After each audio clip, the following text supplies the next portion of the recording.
دابا نكون عندنا تمرين تاع المتتاليات الهندسيه فيه باك 2009. باك 2009 هذا راني مقسمته على جزئين، هذا الجزء الاول والجزء الثاني في الفيديو القادم ان شاء الله. الجزء الاول هذا هو يقول لي قال لي بلي U de n متتاليه هندسيه متزايده تماما. حرجوا رواحكم، هادو هما لي موكلي، عيطوهم موكلي تاع التمرين. هذا هو موكلي متزايده تماما. بسم الله، متتاليه هندسيه متزايده تماما. حدها الاول U1 واساسها Q، حيث U1 زائد 2 زائد U3 يساوي شحال؟ 32. هادو كاع كتبوهم في ورقه معايا. U1 في U2 في U3 يساوي 216. هاد الجمله زعما بسيط، زعما طيح حاجه كيما هكا، جمله كيما هكا هي زعما الواعره في المتتاليات. كاين تمارين اخرى واعرين بصح نديرو هذا من بعد نديرو الاخر. السؤال الاول احسب U2 والاساس الكيو لهذه المتتاليه واستنتج حد الاول U1. السؤال الثاني اكتب عباره الحد العام UN بدلاله ان، كاع نعرفو ليها. ثالثا احسب SN بحيث SN هو المجموع U1 زائد U2 زائد حتى UN هنا زائد بدلاله ان، ثم عين العدد الطبيعي n بحيث يكون SN يساوي 728. هذوما لي باك بكري زواخكم من البدايه من 2009 حتى 2019 بحال كل شيء كاع لي باك باينه بلي تدي باك. اي حلو السؤال الاول. عندنا قال لي متتاليه هندسيه. حلو يدو اش قال لي هندسيه، متتاليه هندسيه. زيد اش قال لي؟ قال لي متزايده تماما. نزيد متزايده تماما. تعاوني هذه. قال لي حطيني حدها الاول U1 وعطيني اساسها. ها جمله تاعي من هذه عندنا هذا مجموع وهذا جدال. قال لي احسب U2. كي ندير نحسب U2 هنا نجم نخرج U2، هذه نجم نخرج بها U2 نجمش. كي ندير على متتاليه هندسيه حنا نعرفوا بلي راه عاطيني الحد الاول والحد الثاني والحد الثالث. ماشي راه عاطيني ثلاثه حدود كبيره متعاقبه، ثلاثه حدود كبيره متتاليه. راه عندي U1 وعندي U2 وعندي U3. هو راه عطيهم لي هنايا U1 زائد U2 زائد هنا عاطيني U1 في U2 في U3. عطاني ثلاث حدود متعاقبه. ملي عطاني ثلاث حدود متعاقبه اش نخمم ديالت في الوسط. هذا متتاليه هندسيه، نخمم في الوسط الهندسي. خمم في الوسط الهندسي. الوسط الهندسي شي يقول لي عندنا A وعندنا B وعندنا C. شي يعطيني A في C يساوي ماذا؟ B أس 2. هذا هو القانون تاع الوسط الهندسي. هذا اللي كنت تشوفوا فيه تخمموا به بهاد ثلاث حدود متعاقبه. باش نديرو نروحو كتبوا معايا كاع في ورقه، حلوا معايا التمرين. عندك U1 و U3 شكون اللي راه في الوسط؟ هذا هو الوسط. هنا عندي U1 في ماذا؟ في U3 يساوي هذه U2 يساوي U2 أس 2. هذا هو القانون تاع الوسط. ها خرجنا الاول فهمنا. هذه نقدروا نخمموا بها كومن. زيد ثاني حاجه اخرى غتخمم في حاجه اخرى ودير في راسك بلي عندك مادامك تزيد تلقى معادلات، مادامك تزيد تبقى تحل. ها الاولى درنا وسط، خدمناها هذه باش تكتبها وسط هندسي. اكتب هذه ودير كداها بلي وسط هندسي بها 0.5 بهذا القانون. اي زيد عندنا هذه وعندنا هذه. دابا كيفاش نعوض هذه؟ دابا هذه U1 في U3 فاش نعوضها؟ هذه U1 في U3 نجيب هذا من ونعوض في بلاصه. فاش نعوض؟ هاهي U2 أس 2. هذه كاع ما نخدمش بها تاع الجمع، ما نخدمش بها باسكو هذه متتاليه هندسيه. نضرب المعادله تاعي. سيدي يسميها هذه يسميها المعادله الاولى وهذه يسميها المعادله الثانيه باش تفهموا لي. ندي المعادله الثانيه باش تفهموا اش راني ندير. ندي المعادله الثانيه هذه تاع جوله. ها هي كتبها U1 في U2 في U3 يساوي هذه المعطيات 216. انا في بلاصه U1 في U3 اش نحط هذا U3 في الوسط الهندسي. واش راح ندير U1 ستفهم باش تبان لكم في U3 ونجيب U2 لنا في U2 نجيب هذا من وهذا من يساوي 216. زيد اي واحد في U3. هاهي على بالوسط الهندسي خرج لي U2 الكل أس2. مقوليش ما جبتيها، جبتها من الوسط الهندسي بقانون. هذه خدت بلاصتها U2 أس2 في ماذا؟ في جماعة هذه التالي U2 يساوي ماذا؟ 216. هاي U2 أس2 في U2 كم تساوي؟ U2 في U2 تساوي U2 أس3 يساوي، خاطر أنا نقولو بلي زعما مثلا 2 أس 2 في 2، 2 أس 2 في 2 شحال؟ 2 أس 3. مثلا 4 أس 2 في 4، 4 أس 2 في 4 هي 4 أس 3. فهمتوا؟ نبدأ U2 تعاود حطوا U2 والأساس الأسس الأسس يتجمعوا. هذا أساس يعود والأسس يتجمعوا. لا هنا 216. هنا كاين شحال تميت بحالها؟ يبقى U2 أس 3 يساوي 216. تحل هذه أس 3 من يجي منها شي يولي يا إما تدخل هذا في الجذر. صح انت تعلمت بلي أس 2 تعلمت بلي أس 2 ودخل هذا في الجذر. بالسلام تعلمتو كيما هكا دخلها في الجذر. دونك ترمينا تحل كلش. شدي شوف شندير نعم نكتبها غير صغيره باش ما غاديش نخلي البلاص. لقينا U2 أس 3 تساوي 216. دونك شندير نضرب U2 يساوي ماذا؟ نقدر 216 إما ندخلها في الجذر الثلاثي تاع الجذر هذاك تاع كالكولاتريس عندكم نتوما ديروا الجذر ثلاثي. اوكي سينو تعلموا حاجه، هذا من يكون هنا كأس 3 كي يجي منه شي يجي ماذاكم يجي 1/3 تولي كيما هكا الخاصيه. توجور الأس تعلموا هذه توجور الأس. مثلا أس 6 اللي ما يعرفش هذه الخواص. مثلا هنا أس 6 و2 أس 6 هذه 216 ما تخافش ما تعرفيش تجبدي U2 دير U2 جيبي 216 أس ماذا؟ أس 1/6. فهمتوا؟ لو كان عندي U2 أس 7 هذه يولي 216 أس 1/7 لأن الخاصية تاع الأس لكم ناسينها. اش تقول؟ نكتبها هنا كتبوا معايا لا راها تبان. كتبها هنا خاصية الأس شد يقول لك مثلا أس ان ياك تساوي ال هو عدد. هاي كم تساوي ال أس 1/n. ديروها في راسكم هذه. لما دخلي جذر وما تعرفش كيلكو سوا يعيطوا له كيلكو سوا ان مهما يكن العدد ان. فهمتوا؟ مهما كان ان أس 6 يساوي نمرو يساوي ال يساوي 5 ولا 7. تساوي ال أس 1/6. أس 100 يساوي عدد. تساوي هذا العدد أس 1/100. ندوج ما نعرفوش كي نديرو أس ديرو بالكالكولاتريس تخمو ديرو بلي ديرو عدد أس 1/100 كيما تبان. هنا بالكالكولاتريس غادي خرجوها 216 أس 1/3. ها U2 طاحت لي يساوي استغفر الله يا ربي طاحت لي يساوي 6. ها هي U2 طاحت لي يساوي 6.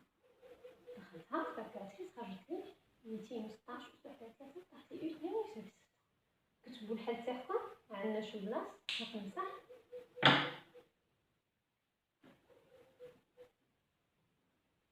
خرجنا U2 يساوي 6. دروك خرجوا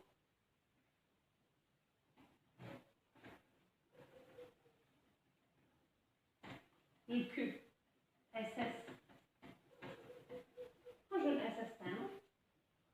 الاساس تاعنا اش قال لي بلي بما ان متتاليه سؤال وراه والاساس اكتب U2 والاساس كله. بما ان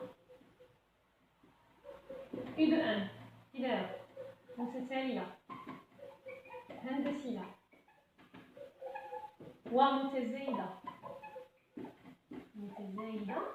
تماما. بما أنها متتالية هندسية ومتزايدة تماما والU2 شحال لقيناه؟ U2 لقيناه 6. تسمى رانا كي دايرين رانا في حدود موجبة أكبر من الواحد. أي تسمى خممتو كون معايا أكبر من الواحد. تسمى الكيو كي يكون متزايدة هذو الحدود أكبر من الواحد أكبر من الصفر. أنا نقول هذا أكبر من الصفر. تسمى الأساس تاعي باينة بلي غادي يكون أكبر من واحد. لا تعرفوا غير غادي يقولوا لكم متزايدة شوفوا الاساس الاول ولا الثاني اكبر من صفر، تعرفوا بلي كيو غادي يخرج لكم اكبر من واحد. هذه زعما معلومه. ولا لقيتوها متناقصه وهادو يو الثاني ولا يو واحد لقيتوها اصغر من الصفر، تعرفوا بلي الكولون محسوم ما بين صفر وواحد، هادو خواص. اي نروحو نحوسو على عندنا القانون تاعنا شي يقول. نكتب لكم القانون باش ما تخلطش عليكم. تعقلوا هذا القانون اللي درت لكم في الفيديو السابق، يو ان يساوي كولون، معليش نقلب يو ان باسكو ثاني ديال الطو كي نقلبوا لهم حاجه كلشي يتخلط لهم. خلي هذا القانون تعرفوا هذا هو اللي البحث عن الكولون تحقوا بزاف. هذا شوف شي يدير لك البحث لك عن الاساس، عن الاساس كتبوها في ورقه وبالاحمر. اي شنو غادي ندير هنايا؟ يو ان زائد واحد ندي شا عندي يو 3. هاي يو 3 كم تساوي هنا قلنا ان زائد واحد سما هنا شنحطو ان، سما هنا 3 ومعايا سما هنا شنحط 2. لماذا؟ يو ان يو 2 كم يساوي يو 3.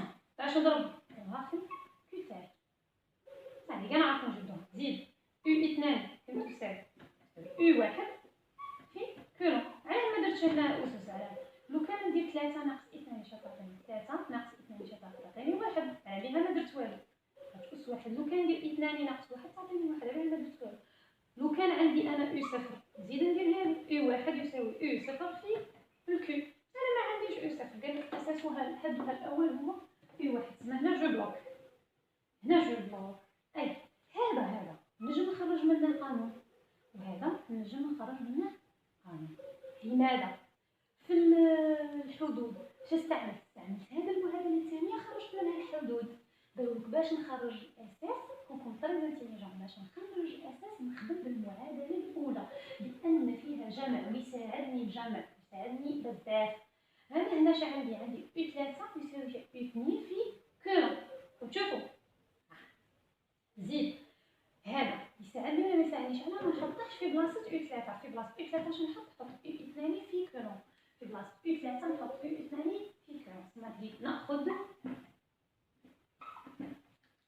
ناخذ المعادله اللي نكتب على جالكم باش تفهموا شنو راني ندير. ناخذ المعادله الاولى، هذه المعادله الاولى نكتبها بعد نوريكم كي غادي نعوض فيها.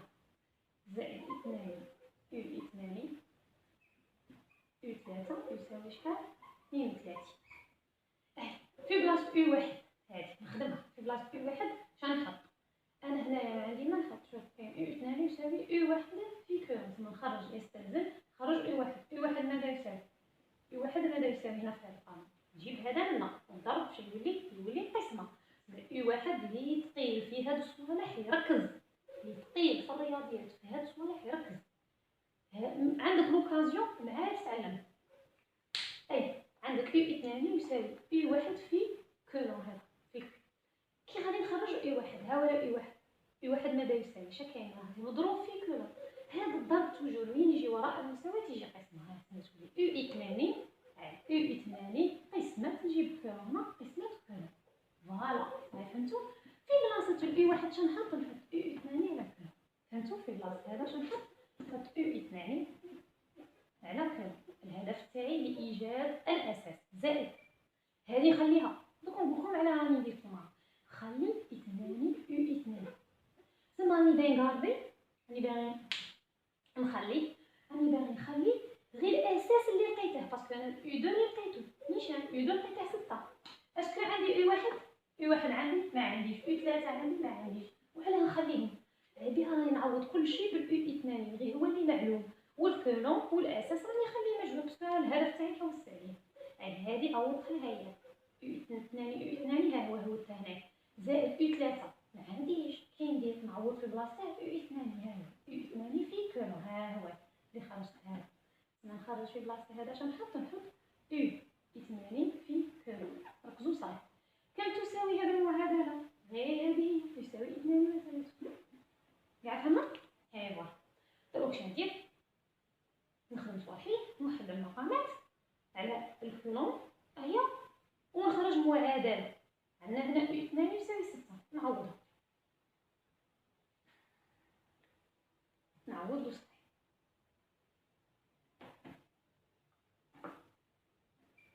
نعوض او 2 درنا 6 سميتولي 6 على كولون زائد 2 في 6 شحال 12 كولون 2 في كولون شحال 6 كيو او 2 في كولون 6 كيو يساوي 32.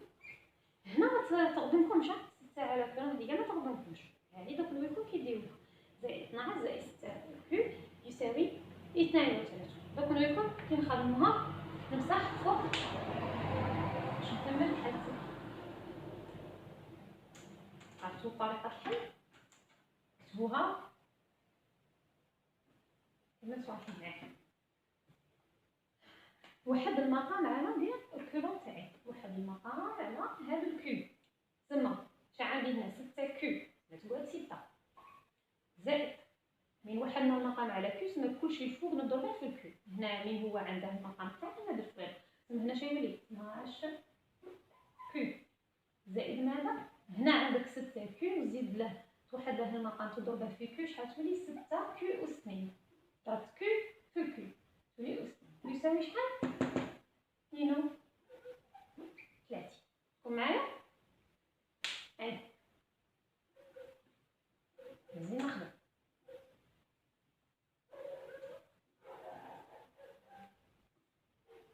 شحال تعطيني؟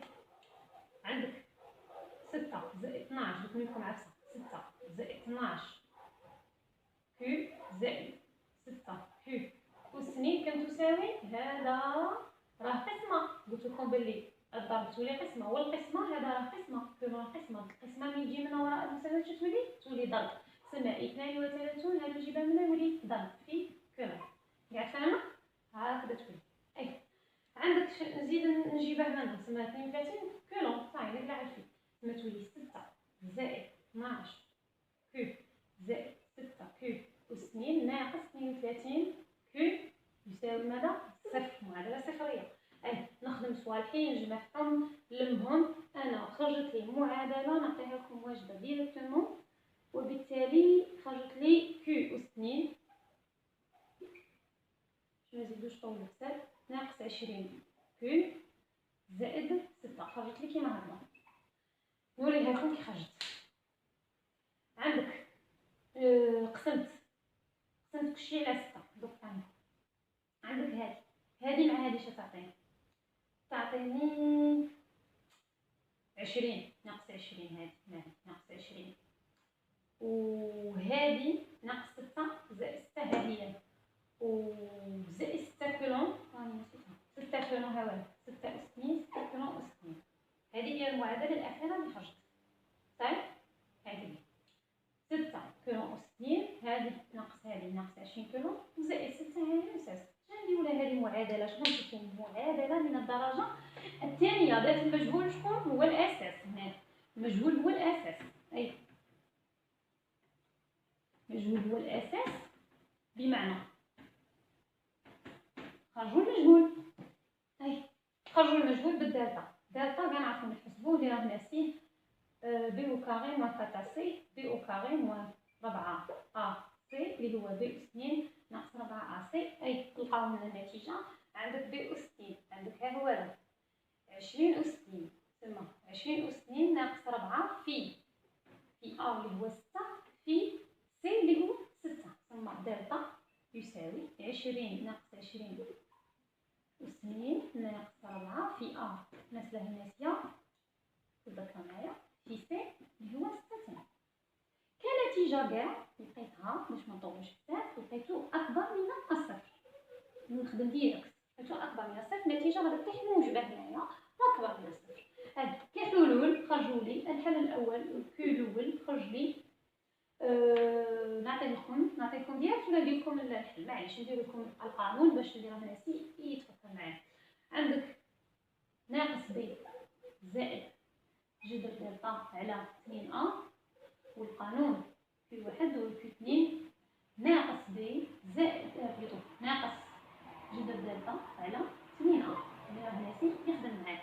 اي انا الكولون الاول ناقص بي تسمى هو شاف ناقص اللي هو زائد 20 زائد جذر دلتا تلقاو دلتا نحلو به. 2 هو شكون؟ 6. انا طاح لي كل الاول طاح لي 1 على 3. كي داير كل الاول 1 على 3 كي داير صعب نهضروا عليه. والكو 2 طاح لي 3. نسقسيكم وين تاعكم حل كي ديروا؟ لا واحد يكون مرفوض واحد يكون مقبول. بالنا هذه باسكو عندك متتاليه وحده متتاليه هندسيه. ها ولا الموكلي تاعك اللي تعرف به الاساس متزايده تماما. شحال لقيتو؟ حدوها الاول هو شكون؟ اي واحد. نتوما عندكم اي واحد؟ ما عندكمش اي واحد. شحال عندكم؟ عندكم اي 2. اي 2 شحال طاحت لنا؟ اي 2 لينسا اي 2 طاحت 6. ثم الحدود كذا اكبر من الصفر. ملي تكون اكبر من الصفر ومتزايده تماما اش قلت لكم؟ درت لكم داك الطابلو تاع القوانين. هذاك الطابلو اللي درته هنايا قوانين تاع المثاليه الهندسيه ركبوا عليه. هذاك هو الحل تاعكم. المثاليه الهندسيه متزايده تماما وحدودها اي 1 اي 2 تكون اكبر من الصفر بمعنى الاساس تاعي كولون يكون اكبر من 1. البياج هذا هو اساس يكون اكبر من 1. تما وين هي تديده ولا تديده شنو لو شوا تاعك؟ لو شوا تاعك لا يكون كو اكبر من 1 صح. اي تما تدي هذا تقول له مقبول وهذا تقول له مرفوض. عندكم بلي هذه عليها الفاطمه 0.25 صح. وتقولوا له لان كو اكبر من 1 ومتتاليه كي دايره متزايده. خاصها يشوفها هذه هنايا. خاصنا نشوفوها التصحيح. خاصنا نشوفوا المتزايده تماما باش نقول لكم 0.25. اي كملنا هذا السؤال. نروحو السؤال اللي بعده. قال لك واستنتج الحد الاول اللي هو اي 1. صايده لك فاسيل. نجم نخرج الاي 1.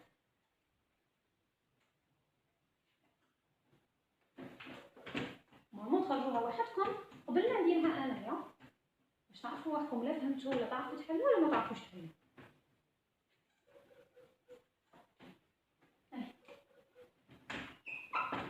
ايش قال لك؟ استنتاج الحل. استنتاج الحد الاول اللي هو اي 1. واش قلنا بلي اي 2 كم يساوي اي 1 في كيلو تاعي. هذا هو القانون تاعي. اي 2 بون اي 1 نخرجها. اي 1 كم يساوي اي 2 على كو كم تساوي اي 2 خرجناها 6 والكيلو خرجناها شحال 3. 6 على 3 2. اي 1 يساوي 2. شراكم تشوفوا اكبر من الصفر ولا ماشي اكبر من الصفر؟ اكبر من الصفر. راك تسمى نيشان. كون طيح لك فوق كي دير تعرف بروحك بلي فوق وتعاود تبخف. كي دير تعرف باش ما تضيعش داك الوقت في الباك. كي دير كي تشوف نواتج غير منطقيه. كي تشوف نتيجه غير منطقيه في التمرين تاعك ما تقعدش تشكل. ما تقعدش تشكل وتكمل بالشكل. كي يكون النتيجه تاعك غير منطقيه بلوك تعاود قانون باش تربح الوقت. كيما هنا كون تلميذ ما عرفش دار 1 على 3 هذاك الحل الاخر وحط 1 على 3 هنايا. لكن انت تخرج لها بالمقلوب 1 على 3 تولي 6 في 3 وتولي له 18. هي تميزك تاعي اي 1 يساوي 18 و اي 2 يساوي 6 وراه يقول لك بلي متزايده تماما. تسمى سوا لوجيك سوا منطقي. هذه التلاميذ نصيحتي للتلاميذ تكونوا منطقيين في الاجابه باسكو هذا علمي نعطيكم منطقي. هاي ها هو هذا سما راك في الجوست دور في الجوست. السؤال الثاني شبابي اكتب عبارة الحد العام UN بدلالة ان. كتابة عبارة الحد العام UN بدلالة ان. نكملها في الجزء الثاني للحل. تابعوني الفيديو الجزء الثاني باش ما نطولش في الفيديو. والسلام عليكم ودعمونا باش نقدروا نكملوا لكم المراجعة.